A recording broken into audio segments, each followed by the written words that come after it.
What's good, YouTube, man? We back with another reaction video. We about to react to the truth about Michael Jordan NBA Finals competition. I know a lot of people be trying to diss Michael Jordan, trying to diss his NBA Finals competition and like opponents for some reason, bro. I don't really get it. When he really played against some good teams, like the Utah Jazz. I know they won 60 games, I think.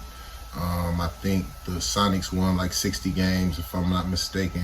And I think the Warriors, the third year they had KD, they only won, well, not only, they won like 57 games. So a couple of teams that Jordan played in the finals had a better finals record than, not finals record, regular season record than the Warriors and stuff like that. So we about to see what they talking about, man. It's a lot of dummies that be trying to hate on Michael Jordan and his finals record.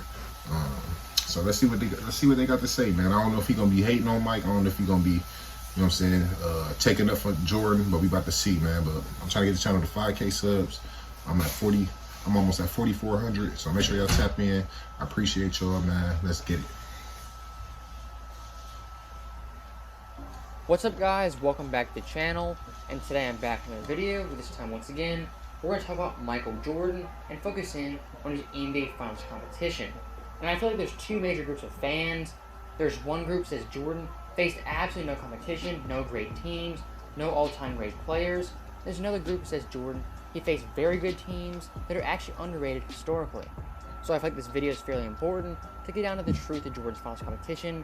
Was it actually great, or was it below average compared to other NBA legends? So that being said, let's get into the video and really get down to the reason of why Jordan is 6-0 in the NBA Finals. So first up, with the 91 Lakers, Jordan's first ever finals opponent. And this Lakers team won 58 games and the second best record in the Western Conference. 91 Lakers in the won season, the 5th best offensive rating games. and the 5th best defensive rating, one of only two teams Best top offense 5 and of both defensive those rating. categories. We're looking at their roster. In the playoffs, they had James Worthy, Kareem was hurt right here, right? Magic, who averaged 22, Sam Perkins averaged 17, and Vlade Divac and Byron Scott, who both averaged 13 apiece. In this playoff run, they were one of 4 teams in the NBA who had 3 players averaging over 17 points per game. And we're looking at the 91 Lakers roster. You may be asking yourself, where is Kareem Abdul-Jabbar and the Showtime Lakers? That's the fact with this team. They were not the Showtime Lakers, but they were still a very, very good team. In this season, they had the second best odds to win the at championship. plus 450. And very quickly, let's do a blind comparison of the 91 Lakers versus the 88 Lakers, the last championship team with Kareem. On your left, you have one Lakers team, and on your right, another. And you can pause very quickly and look at both these stats. Now, after pausing this video, the team on the left is the 91 Lakers, the team on the right is the 88 Lakers. And we're looking at both their stats.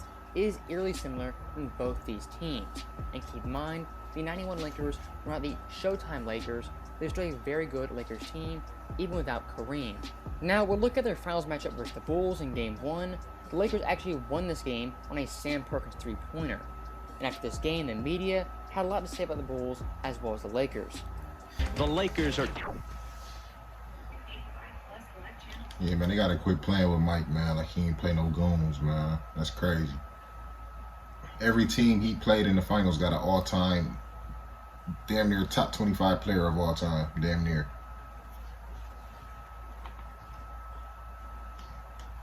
Rested, experienced in these situations. The Bulls are in the finals for the first time. Still, the home fans caught a breath. Okay, we've seen this before. We've got Michael Jordan. Michael will take the last shot.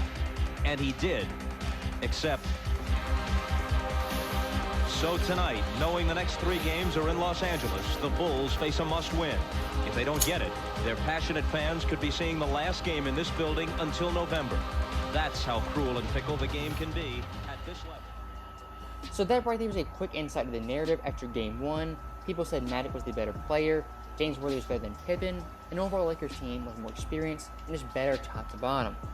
Now we'll look at this entire series. It went 5 games, and of course in Game 1 Sam Perkins had a game-winning 3, in a game LA won by 2 points.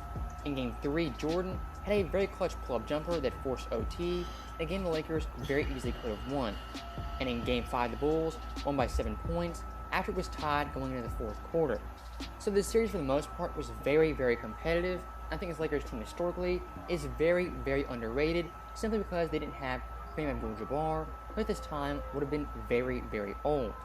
And the last thing I'll say about this series, after Game 5, listen to the announcers talk about this series and how surprising it was that Chicago won in dominant fashion.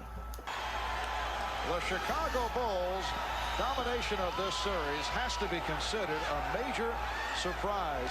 Mike, there was no reason to believe that the Lakers Boy, Mike would got his fall first apart ring. so dramatically. After he got this ring right here, he never looked back. Everyone gave the Bulls the credit they deserved throughout the season. I think everyone felt the balance of power was in the West this year, that Portland, in fact, was the best team, and when the Lakers got by them, that the Lakers then were just going to put the Bulls away. But the Bulls team was a deceiving team. They did it with a very intricate offense in the half-court area, the ability to score in transition, and then the great team defense. Now looking at our next series with the 92 finals with the Portland Trailblazers. This They won Blazers like- I'm gonna say they team won was the like best 50, record in the Western 56, Conference, 57 winning 57 games. games. At this point in time, they're the second Fourth highest points championship per odds game, third at defensive plus rating, 400. seventh And offensive Portland the rating. previous year won 63 games, which again was the best Crazy, in the Western man. Conference, and they had made the finals in 1990. And their big three was These great Drexler, a teams. 6-time All-Star at this point, Kevin Duckworth, a 2-time All-Star, and Good Terry ass Porter, teams. who was a 1-time All-Star in 91 and a future All-Star in 93. And looking at their team stats, they are 4th in points per game, 3rd defensive rating, 7th in offensive rating, 2nd in net rating, and 2nd in SRS. One of only 2 teams, top 7 in all 5 of those categories. And if you look at the playoffs, this Portland Drexler team was averaging was 7 26. men deep. They had Drexler Terry averaging Porter. 26 a game. That was 4th in the playoffs. Cliff They had Robinson was Porter averaging 11. 21.4. That was 9th. The only team with 2 top 9 scorers in the NBA. Also had Jerome Kersey adding 16, Kevin Duckworth adding 12, Cliff Robinson adding 11, Danny Ainge adding 10, and Buck Williams adding 9. So this Portland team was very deep, had championship experience, and top to bottom, a very good and well-coached team. Now, we're looking at the 92 finals in the series summary. In Game 1, Jordan had 35 points in the first half, And they beat their ass NBA game final 1. record, and Chicago blew out Portland. And skipping ahead to Game 5, at this point in the series, it was tied at 2 games apiece. But in this game, Jordan had 46 points on 61% shooting in Portland. Now in Game 6, the closeout game, the Bulls won this game by 4 points. But going into the fourth quarter, Portland See, Portland was giving them a run, bro. that they would blow in epic Lakers was fashion. giving them a fucking At the end run. of this game, Jordan iced the series with 2 clutch free Pretty throws. ass form. So when looking at this series, there's really 2 critical moments, that being Game 5 and Game 6. In Game 5, Jordan, what if he doesn't have 46 points on 61% shooting on the road? The Bulls could have easily lost Game 5 if Jordan didn't win his bet. In Game 6, Portland really should have won that game and never blew that big lead. And for the most part of the series, should have gone 7 games. Boy, And I Michael's think cold, Portland being man. so close to Game 7 once again shows how great they were. In this series, Jordan averaged 35.8 points per game on 53, 43, and 89 splits. It took that performance by Jordan to beat this Blazers team in 6 games, which once again shows this Portland team, they were legit and they were real championship contenders. Now next up, we have the 93 finals with the Phoenix Suns. And the Suns team, the Got an MVP candidate. He won MVP this year, Berkeley. Berkeley. But they wasn't good. 62 fucking wins. Winning 62 Number games. 1. And came their team First in stats, points, first they in were offensive in rating, scoring, first in in 3 offensive points. rating, first in threes made, first in SRS, and 4th in net rating. The only team in the NBA, top 5 in all those categories. And look at their roster, they had Charles Barkley, who was the MVP, averaging 26 a game. They had Kevin 26 Johnson, points per game, averaging Barkley. 17.8, who was an All-Star Kevin 91 Johnson as averaging well as 18, 90. Dan Marley We had 15, Dan Marley Danny averaging Ainge 15 a 8. game, who was Come all on. defense as well as an All-Star. We had Richard Dumas averaging 10.9, and Danny Ainge averaging 8.1, finished second in the 6 Man of the Year voting. So when looking at the Suns team, they were the best offensive team in the NBA and had tons of firepower in the starting lineup as well as their bench. And if you want to know how good the Suns team was, watch this clip. The Suns held the NBA's best record. They possessed its most valuable player. Charles's teammates are bowing down to him in series. And all season long, they had been hailed as a team of destiny. Comes to Miley, a long 3. He got it! He got it! The Suns win! Now they happily bask in the excitement of opening a championship series at home for the very first time. And when looking at the NBA Finals in this series, they went 6 games, and all 6 games were decided by Barkley 10 was going points ham, or though. less. In Game 2 was a 3-point game, in Game 4 was 6 points, and in Game 6, it was 1 point. That's tough. And in See, total, both these teams it was giving them a run, bro. 6.7 People be points a acting like they game just blew and them an out the offensive water. rating of 113. So in that respect, they were dead even in this series. And once again, it took an all-time great Jordan performance for the Suns team to lose. In this series, Jordan averaged 41 a game and had 4 straight 40-point games. 41-8 and 41-9 and 6 for real. And the John You wanna Paxson round it off. game-winning shot. 2 steals. Also in this series, it was a triple Votes. overtime game for the first time since 1976. So once again, this Suns team was very, very competitive with this Dynasty Bulls roster. And there was absolutely no blowouts or one-sided games. And if you want to be very simplistic, this series came down to the Bulls having the best player on the court, that being Michael Jordan, who averaged 41 points per game, an NBA Finals record. Now next up, we skip ahead 3 years to the 96 Finals with the 96 Seattle Supersonics. And this Sonics team had the second best record in the NBA, Come on, winning bro. 64 Seattle games, won 64 only behind the games, Bulls, who dude. won 72. When we look at their team stats, they were second in scoring, second in SRS, second in defensive rating, and second in net rating. And when looking at their overall roster, they had Shawn Kemp averaging 21, who was 8th in MVP voting. They had Gary Payton averaging 20.7, who was a Defensive Player of the Year, and finished 6th in MVP voting. You had Detlef Schrempf averaging 16, who was an All-Star 95, as well as 97. And you had Sam Perkins and Percy Hawkins, That's a solid-ass both team. averaging Solid. 12.3 points per game. 5 people I in double think figures, this bro. Sonics team, from an overall perspective, was the best team Jordan played in the finals, as they're not only great on defense, they're also one of the top teams in the offensive categories. But really looking at the defense boy in shot this Kemp was series, the Bulls as a disrespectful. team shot 41% from the field. Jordan shot 41.5, Pippen shot 34.3, Kukoc shot 42.3, Ron Harper shot 37.5, and Steve Kerr shot 30.3. That's how good the Sonics defense was, and how locked down of a defender Gary Payton was in his absolute prime.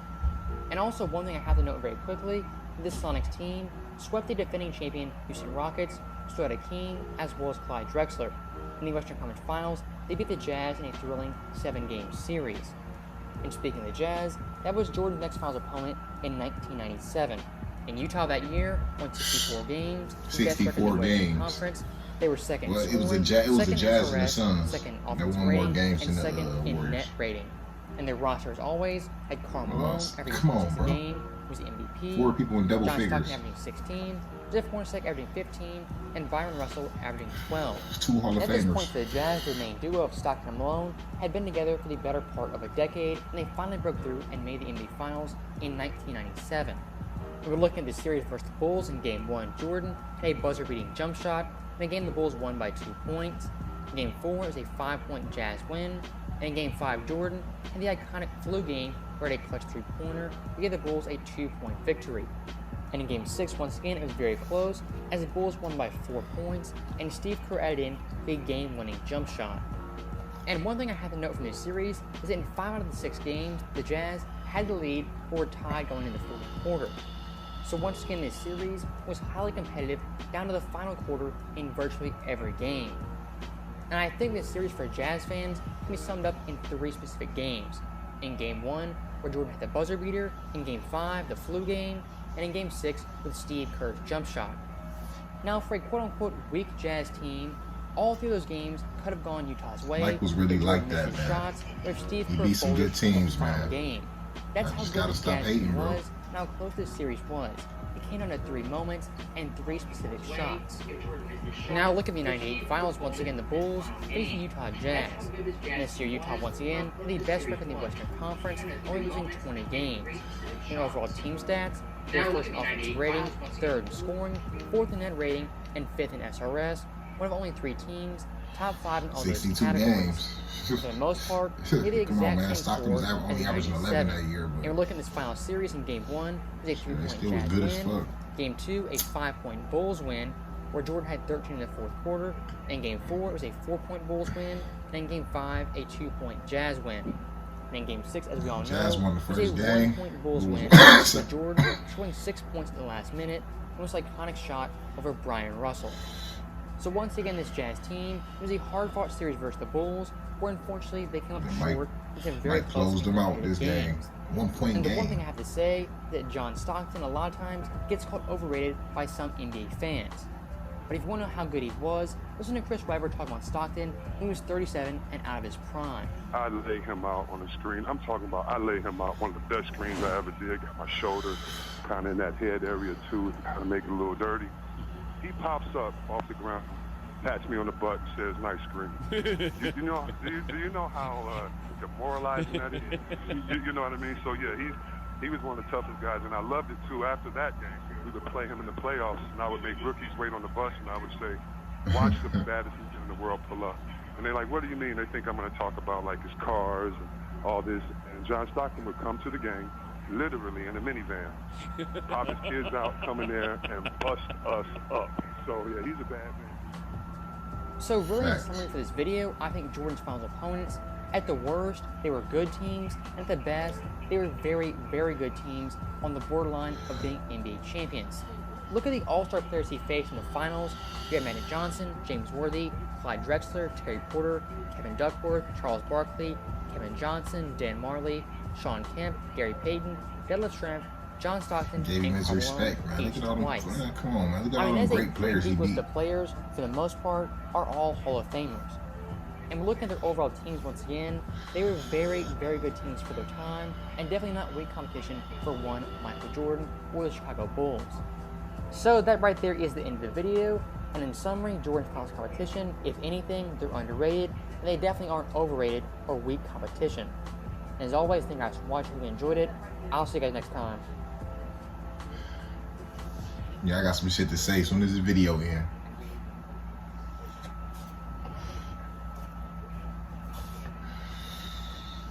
Yeah, man, that was a great ass breakdown, man, for all the little dummies out there, because like a lot of LeBron fans be trying to push this narrative that Jordan played as players, but they gotta think that LeBron made it to the point where everybody's teaming up now. So the teams, if you compare the teams now, they're way more loaded than it was back then, because people back then wasn't teaming up like that.